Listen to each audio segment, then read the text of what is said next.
Imagine porter une blessure silencieuse tout au long de ta vie, une plaie si profonde qu'elle façonne la manière dont tu aimes, dont tu fais confiance et dont tu te perçois dans le monde. Maintenant, imagine que cette blessure ne prend pas racine en toi, mais bien avant que tu n'aies les mots pour la nommer, peut être même avant ta naissance. Voici ce qu'on appelle la blessure maternelle. Il ne s'agit pas de blâmer ta mère, mais de rompre un cycle transgénérationnel, de reprendre ta liberté et ton identité, libérée de schémas inconscients qui ne t'appartenaient pas vraiment. À la fin de cette exploration, nous révélerons la clé la plus puissante pour guérir, une approche que Carl Jung considérait comme le chemin ultime vers l'harmonie et l'individuation. Ce parcours pourrait toucher une corde sensible en toi, ouvrir des portes restées closes depuis des années, mais reste avec moi, car en persévérant, tu pourrais découvrir une vérité si profonde qu'elle transformera ta vision du passé, de la douleur et de ton destin. C'est une empreinte psychique et émotionnelle,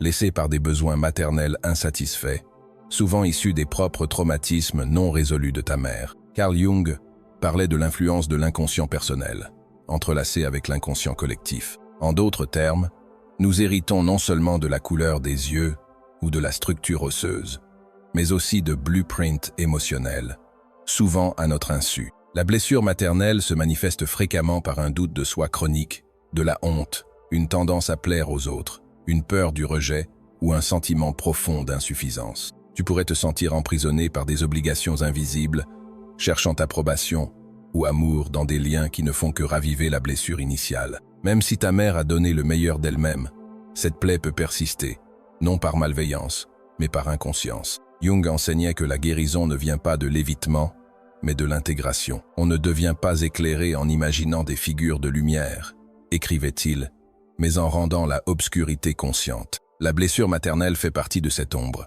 et tant qu'elle reste ignorée, elle continuera de régner en silence dans l'obscurité. Permets-moi de te poser une question. As-tu déjà regardé dans un miroir et douté de la vie que tu mènes? As-tu déjà réagi, plutôt que répondu, à des situations émotionnelles, comme si quelqu'un d'autre tenait les rênes? As-tu déjà eu l'impression de réciter un scénario imposé depuis longtemps? Si oui, tu n'es pas brisé. Tu te réveilles.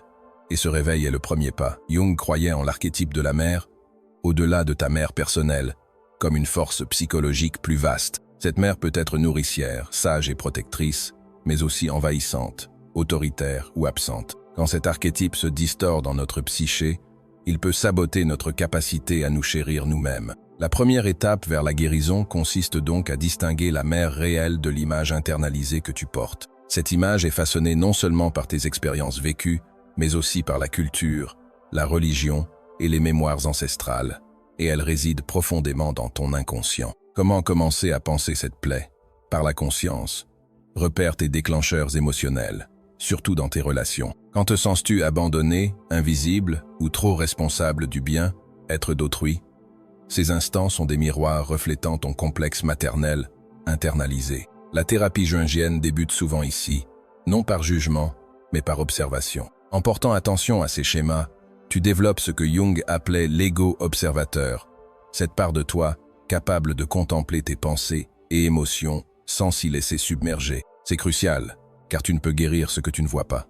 Interroge-toi, quel message ai-je reçu de ma mère sur l'amour, la valeur ou l'identité? Étaient-ils stimulants ou limitants? Ont-ils été exprimés clairement ou transmis par des silences, des comportements ou des besoins non comblés? Cette introspection peut être ardue, ravivant des émotions enfouies, mais cet inconfort est sacré.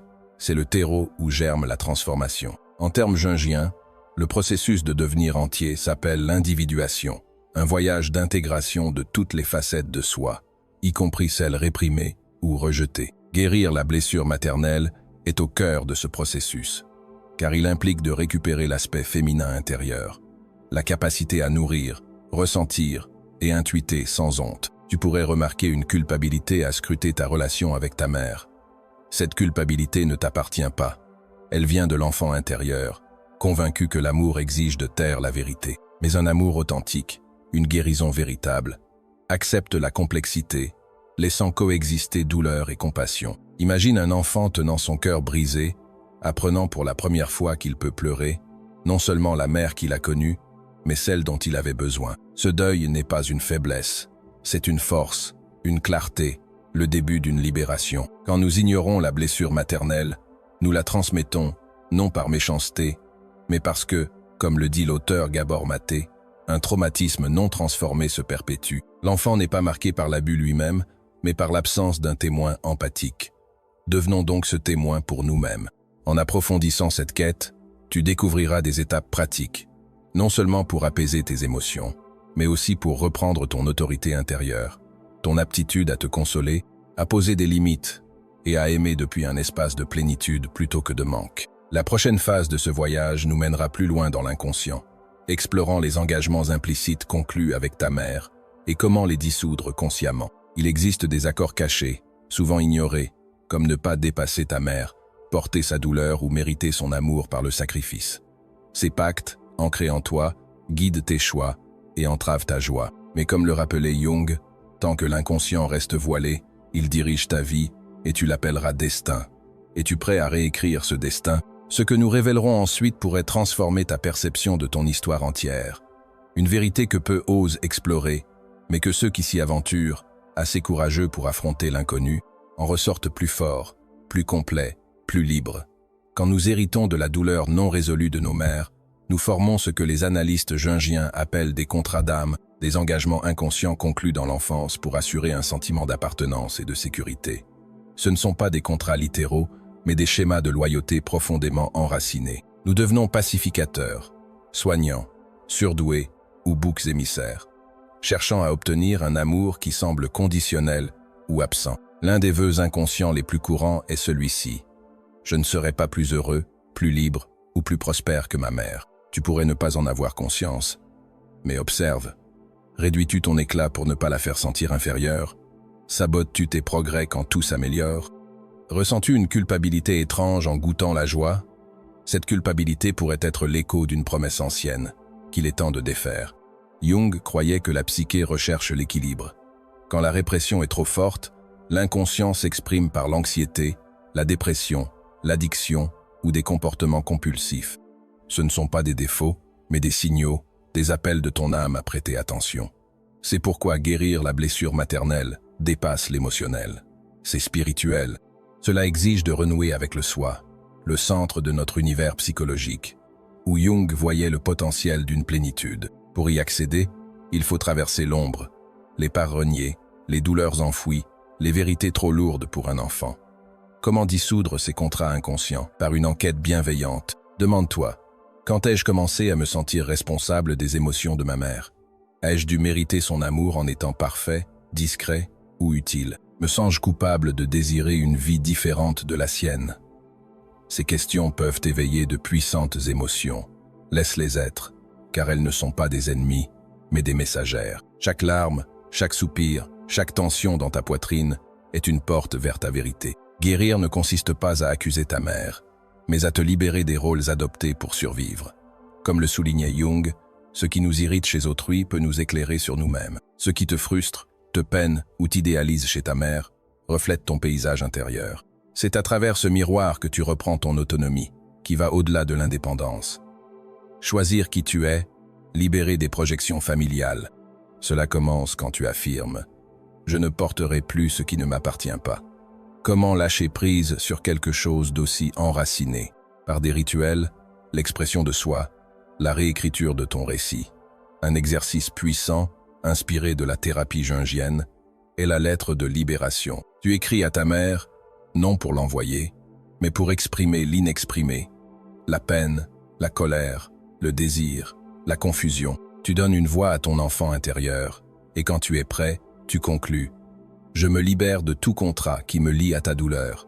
J'honore ton chemin et revendique le mien. Ce n'est pas une trahison, c'est une renaissance. Une autre couche de guérison implique de récupérer l'aspect féminin intérieur, surtout si la blessure maternelle t'a poussé à douter de ton intuition, de ta vulnérabilité ou de tes émotions. Beaucoup développent une hyper-indépendance, un perfectionnisme ou une obsession à réparer autrui, souvent des défenses contre un féminin intérieur, jamais pleinement soutenu. Jung parlait de l'anima, l'aspect féminin de l'âme, présent en chacun. Quand elle est blessée, elle se déforme, nous poussant à chercher une validation extérieure ou à craindre l'intimité émotionnelle. Pour la guérir, apprends à te materner, crée un espace sûr, pose des limites, offre-toi la compassion peut être jamais reçue. Maternité de soi, c'est écouter ton corps quand il réclame du repos, protéger ton énergie face aux intrusions, valider tes sentiments même ignorés par d'autres, choisir des liens qui nourrissent ton âme plutôt que ravivent tes plaies. Dans ces choix subtils, quotidiens, sacrés, la liberté prend racine. La liberté n'est pas l'absence de douleur, mais la présence de possible. Jung enseignait que la transformation advient en intégrant l'inconscient à la conscience. Chaque fois que tu nommes un schéma, exprimes ta vérité ou récupères une part perdue de toi, tu participes à cette métamorphose, devenant plus entier. Pose-toi encore cette question. Quelle voix résonne dans ton esprit quand tu te critiques? Quelle peur portes-tu quand tu hésites à avancer? Quel rêve vises-tu quand tu étouffes les tiens? Ces interrogations sont ardues, mais essentielles, car une vérité difficile s'impose. Tu devras faire le deuil de la relation que tu n'as pas eue pour construire celle dont tu as toujours eu besoin avec toi-même. Ce deuil n'est pas un échec, c'est le seuil de la maturité. Comme l'écrivait Clarissa Pinkola Esté, ce n'est pas l'absence d'amour qui tue une âme, mais le manque de compréhension. En cherchant à comprendre ta blessure, tu récupères ton âme, et un miracle se produit. La plaie maternelle cesse d'être une prison pour devenir un portail vers ton moi profond, tes dons inexploités, ta capacité à devenir la mère dont tu avais besoin, non seulement pour toi, mais pour le monde. Voici le secret. Ta guérison personnelle dépasse l'individuel. En te soignant, tu transformes l'énergie que tu apportes partout, devenant moins réactif, plus ancré, plus compatissant, non seulement pour autrui, mais pour les générations futures. La prochaine étape de ce voyage peut être la plus puissante, explorera comment incarner une nouvelle identité, enracinée non dans d'anciennes blessures, mais dans des choix conscients. Nous examinerons comment ancrer ta guérison dans tes relations, ta créativité et ta vie spirituelle. Car guérir n'est pas une destination, mais une pratique, un retour quotidien à la vérité. La pièce finale de ce puzzle, la révélation que Jung jugeait essentielle, reste à venir. Es-tu prêt à incarner la liberté que tu mérites? Imagine te réveiller un matin, libéré des réactions au passé, où tes décisions, ta voix, tes limites, ta joie ne passent plus par d'anciennes douleurs, mais t'appartiennent pleinement, authentiquement, puissamment. C'est l'incarnation de la guérison, qui commence quand tu décides que ton identité ne sera plus façonnée par tes plaies, mais par ta sagesse. Jung soulignait que la vraie transformation n'est pas intellectuelle, mais expérientielle. Tu ne peux pas penser pour échapper à une douleur générationnelle.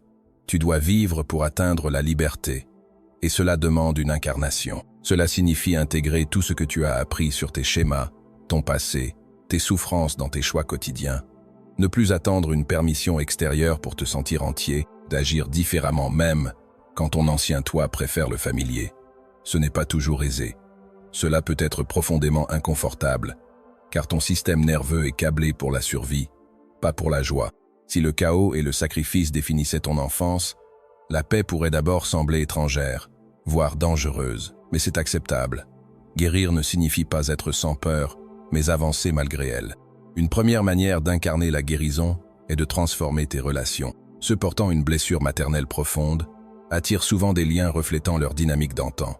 Partenaires indisponibles, amitiés fusionnelles, rôles familiaux envahissants, ce n'est pas une punition, mais une tentative de l'âme de résoudre des affaires inachevées. Jung appelait cela la compulsion de répétition, un concept partagé avec Freud.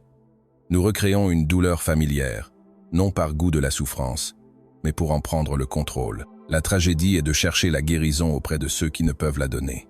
Demande-toi, qui essaies-tu de sauver, de réparer, d'aimer pour le rendre entier? Et dans ce processus, qui abandonnes-tu en toi?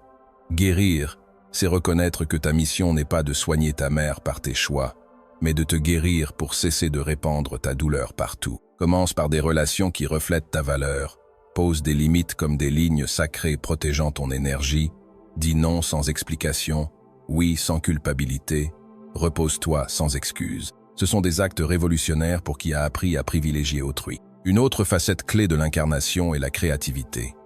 Jung croyait que l'âme s'exprime par des symboles, des rêves, l'art. En créant, tu contournes l'esprit logique pour dialoguer avec l'inconscient. Peindre, danser, écrire ou rêvasser peut être une guérison profonde. As-tu étouffé ta voix créative parce qu'elle n'était pas pratique, reconnue ou permise? Que se passerait-il si tu te donnais l'autorisation de créer, non pour plaire, mais pour te libérer? La créativité est le langage de l'âme. Et plus tu l'écoutes, plus tu te souviens de qui tu es au-delà de tes rôles, ton histoire ou ta douleur. La forme la plus puissante d'incarnation réside, peut, être dans ta relation au féminin divin, cette part intuitive, émotionnelle, cyclique, liée à la nature et à la sagesse intérieure. Beaucoup ayant une blessure maternelle entretiennent un rapport complexe avec le féminin. Ils le rejettent comme faiblesse ou s'y identifient comme sacrifice. Mais le féminin guéri n'est ni soumis ni effacé. Il est puissant, doux, féroce et sage.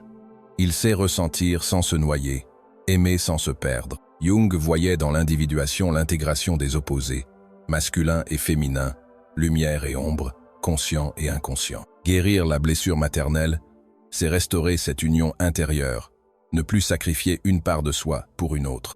Un dernier point à aborder avant la révélation finale. Le pardon, mais pas une version édulcorée qui dit « laisse tomber ». Le vrai pardon n'esquive pas, ne nie pas, n'excuse pas le mal. Comme Jung le concevait, c'est une intégration. Décider de ne plus porter la douleur d'autrui comme si elle était tienne. C'est le moment où tu affirmes « Je vois clairement maintenant, je comprends tes blessures et comment elles m'ont atteint, mais je choisis de ne pas les transmettre. Je serai l'interruption. » Le pardon libère une dette émotionnelle, non pour l'autre, mais pour toi. Il permet au passé d'éclairer sans te définir, reliant deuil et grâce. Tu n'as pas besoin de réconciliation ni de dialogue, juste de la conviction que ton âme mérite la paix. En pardonnant, tu récupères l'énergie engluée dans le ressentiment pour la diriger vers ton évolution. Pose-toi une dernière fois. Qui deviens-tu? Libéré de la douleur. Qui es-tu sans les rôles dépassés, les plaies portées, les silences avalés? Car la révélation ultime de ce voyage, selon Jung, concerne précisément ce devenir. Nous explorerons sa voie ultime de guérison, la mort symbolique et la renaissance du soi. Nous verrons ce que signifie véritablement s'individuer, embrasser ton essence unique, débarrasser de la douleur héritée, et conclurons par un message pouvant transformer non seulement ta vision de la guérison, mais toute la trajectoire de ta vie. Es-tu prêt à cette métamorphose? Et si tout ce que tu as qualifié de brisé n'était qu'une graine, plantée au cœur de ton âme, attendant non d'être réparée, mais de s'épanouir en quelque chose de plus entier, de plus sacré, de plus toi, c'est la leçon que Jung nous a laissée. Guérir ne consiste pas à revenir à qui tu étais avant la blessure, mais à devenir qui tu étais destiné à être grâce à elle. La blessure, disait-il, et toute la lumière entre. Et dans cette lumière, un prodige se produit, la renaissance. Ce n'est pas qu'une image poétique, c'est psychologique, spirituel. Le moment où le moi profond émerge des décombres de la douleur héritée et des schémas de survie inconscients. Tu cesses de te voir comme une victime de ton histoire pour en devenir l'auteur. Jung nommait cela l'individuation, l'épanouissement sacré du soi authentique, qui survient quand tu intègres l'ombre, honore l'enfant intérieur, récupère le féminin et dissout les rôles imposés. Ce n'est pas fuir le passé, mais le réinventer.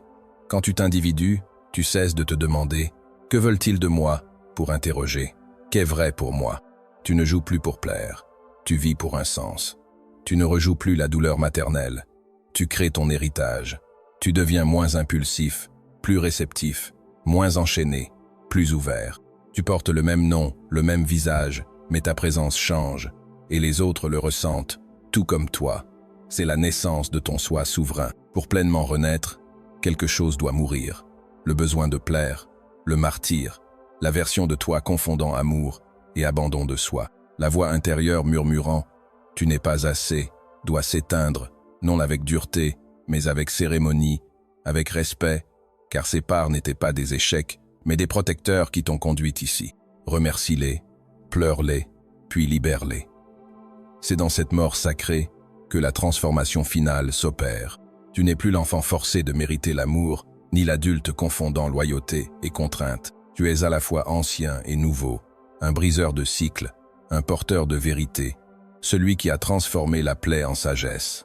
C'est le remède dont le monde a tant besoin. La blessure maternelle n'est pas seulement personnelle, elle est culturelle, générationnelle, globale. Nous vivons dans un monde dévalorisant le féminin, incitant les femmes à douter de leur intuition, les hommes à craindre leurs émotions, où la bienveillance est vue comme faiblesse et la sensibilité pathologisée. Mais guérir cette plaie en toi crée des ondes insoupçonnées. Tu deviens le parent dont tu avais besoin, l'ami offrant un espace, le leader guidé par la plénitude, le partenaire aimant sans possessivité, le créateur puisant sa beauté non dans la performance, mais dans la présence. Tu incarnes la mère, au-delà du genre, non biologiquement, mais archétypiquement. Mère d'idées, de communauté, de compassion, nourricière d'un renouveau. C'est ce que Jung entendait par retour au soi.